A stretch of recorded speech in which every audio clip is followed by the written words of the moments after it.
Bismillahirrahmanirrahim. Assalamualaikum warahmatullahi wabarakatuh.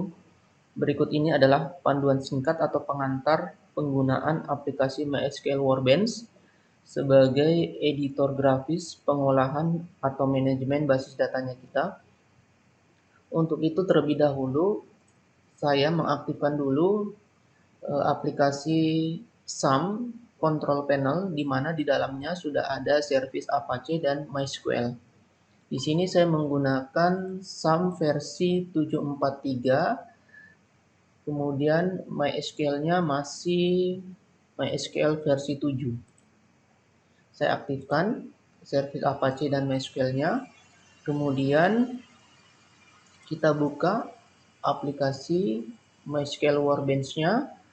Tampilan awalnya kurang lebih seperti ini, di mana di sini ada menu-menu, kemudian ada 3 tab, yaitu tab MySQL Connection, kemudian tab Models, dan tutorial.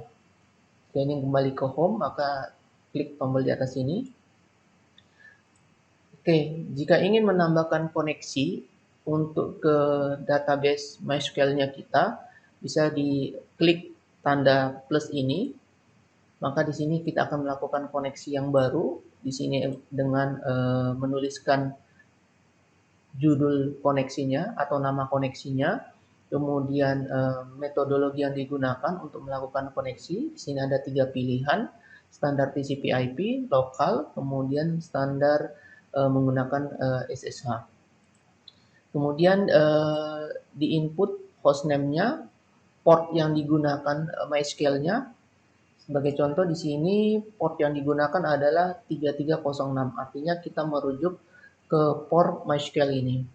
Kemudian inputkan username dari MySQL-nya kita, kemudian passwordnya boleh diinputkan di sini.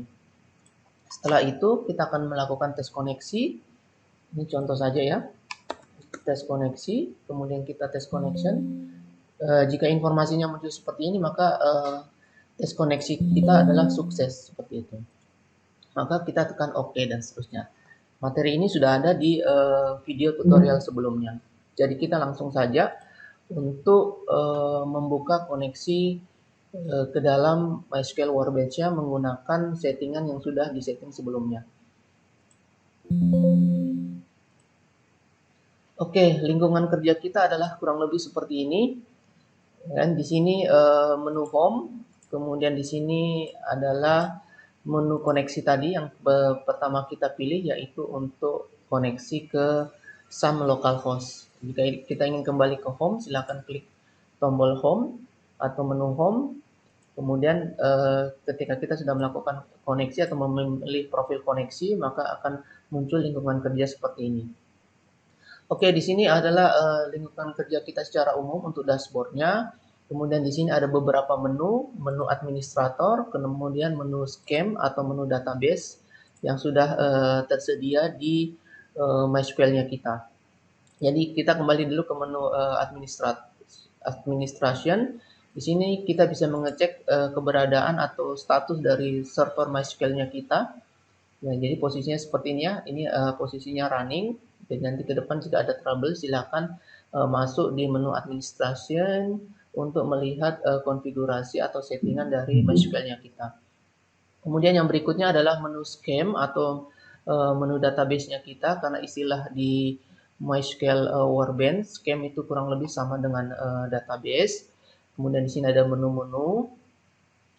Sebagai contoh di sini umpamanya kita ingin membuat database, bisa langsung klik di sini, ya kan, create new scheme atau create new database, atau bisa kita juga langsung klik di sini, ya kan, create scheme, ya kan, seperti ini posisinya. Maka di sini kita umpamanya meletakkan memberi nama database kita umpamanya DB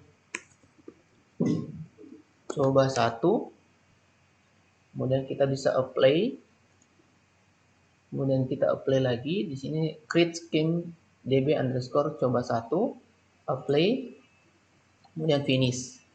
Maka di sini DB coba 1 kita sudah tercreate ya.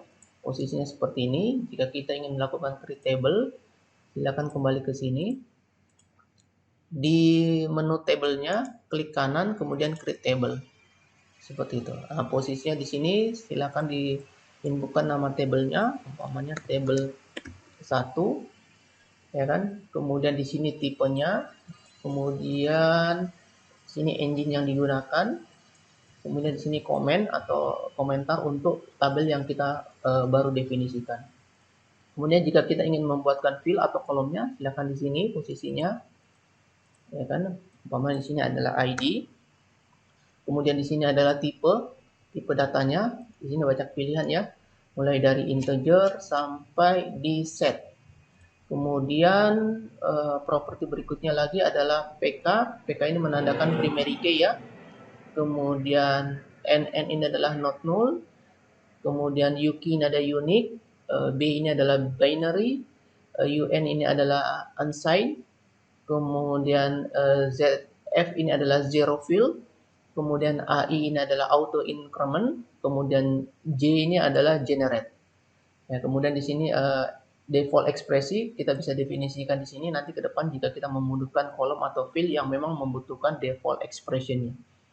Begitupun selanjutnya untuk field atau kolom kedua silakan diisikan di sini nama kolom atau fieldnya, kemudian tipe datanya dan selanjutnya.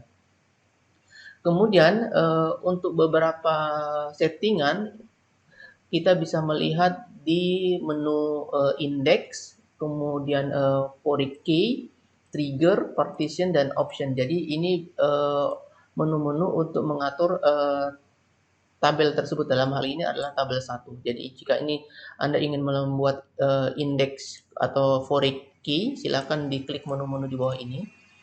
Kemudian setelah selesai bisa di apply seperti itu. Umpamanya posisinya seperti ini, kita membuat satu tabel dengan nama tabel 1, kemudian dua kolom atau fieldnya ID dan nama. Nama di sini dicontohkan umpamanya tipenya adalah varchar. Nah, seperti ini. Jika sudah kita mendefinisikan tabel dan kolomnya, kemudian properti yang kita setting sudah sesuai dengan tabel yang ingin kita definisikan, silakan di apply. Jadi di sini ada sintaks SQL-nya, kan? Kemudian kita apply, kemudian finish. Maka kita cek di sini posisinya ada tabel 1 yang kita baru buat tadi. Jika kita ingin melihat isi tabelnya, bisa diklik tombol atau simbol paling kanan ini. Oke, di sini kita bisa lihat datanya masih nol ya, masih kosong semua. Jika kita ingin melakukan penginputan untuk datanya secara manual bisa menggunakan sintaks SQL di sini, atau kita menginputnya menggunakan form boleh.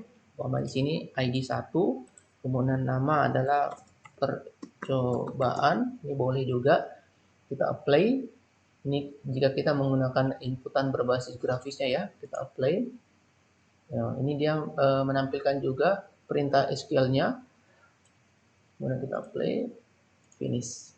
Nah, kita ingin mengeceknya, kita kembali saja, ya kan, menu tadi ini tabel, kemudian oke. Jadi di sini sudah ada satu record untuk tabel 1 dengan kolom ID dan nama. Sudah kita melakukan pengisian di record pertama, yaitu ID 1 dengan nama percobaan. Berikutnya seterusnya ya, sama jika kita ingin melakukan penginputan boleh menggunakan sintaks SQL di sini. Sintaks yang sudah kita tuliskan kita bisa eksekusi dengan simbol atau logo seperti petir ini ya, yang warna kuning ini. Maka sintaksnya kita akan dieksekusi. Namun jika kita ingin melakukan penginputan menggunakan tampilan, ya kan, kita bisa menggunakan yang seperti ini. Nah, ini kan posisinya dia pertama ya. Jadi kita jika ingin menginputkan di record kedua, kita bisa geser ini. Oke, jadi ini untuk record yang kedua. Secara umum ini ya lingkungan kerja kita untuk menggunakan MySQL Web Workbench. Posisinya menu-menu ada di atas ini, kemudian shortcut icon-iconnya ada di sini juga, kemudian lingkungan kerjanya secara umum berada di tengah, kemudian di sini adalah tabel atau kumpulan database-nya kita, tergantung dari menu scheme yang kita pilih. Tapi ketika kita memilih menu administrator, maka di sini adalah posisi konfigurasi dari MySQL-nya kita. Saya kira cukup untuk pengantar lingkungan kerja dari MySQL Workbench. Terima kasih atas perhatiannya. Assalamualaikum warahmatullahi wabarakatuh.